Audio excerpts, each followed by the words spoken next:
Hello বন্ধুরা, আজ আমি তোমাদের কাছে নতুন একটা রেসিপি নিয়ে এসেছি। আজ আমি দই ছোলা বানিয়ে তোমাদেরকে দেখাবো। এই দই ছোলা তৈরি করতে দেখো আমার কী কী লাগছে, তোমাদেরকে দেখো দেখিয়ে দিচ্ছি।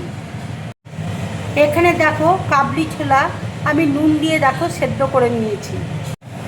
টক দই দেখো ফেটিয়ে রেখেছি।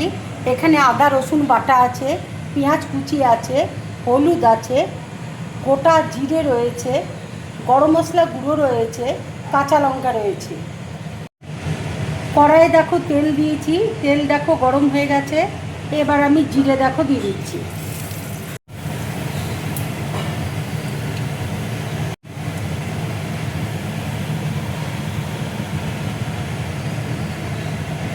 পেঁয়াজ কুচি দেখো দিয়ে দিচ্ছি।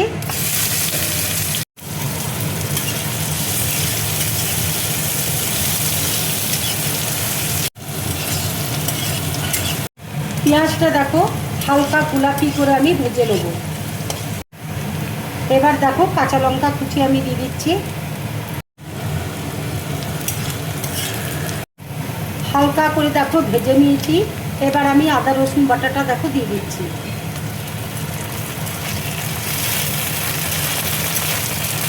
হলুদ দেখো দিয়ে দিচ্ছি।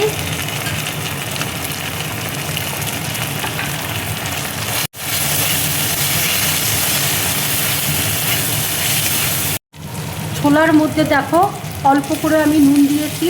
এবার আমি সেই জন্য আমি অল্প করে দেখো নুন দিয়ে দিচ্ছি। মশলাটা দেখো কষানো হয়ে গেছে। এবার আমি ছোলাটা দেখো দিয়ে দিচ্ছি। এবার দেখো দইটা আমি দিয়ে দিচ্ছি। এখানে দইয়ের পরিমাণটা একটু বেশি লাগবে।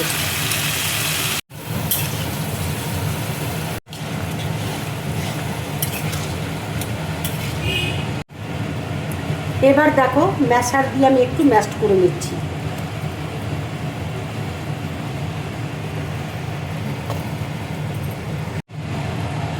ম্যাশার দিয়ে দেখো আমি ম্যাশড করে নিয়েছি।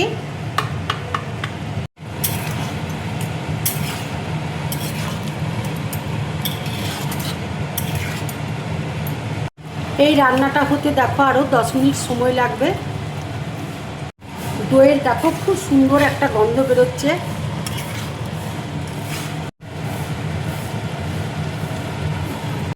এবার আমি গরম মশলা গুঁড়ো দেখো দিয়ে দিচ্ছি।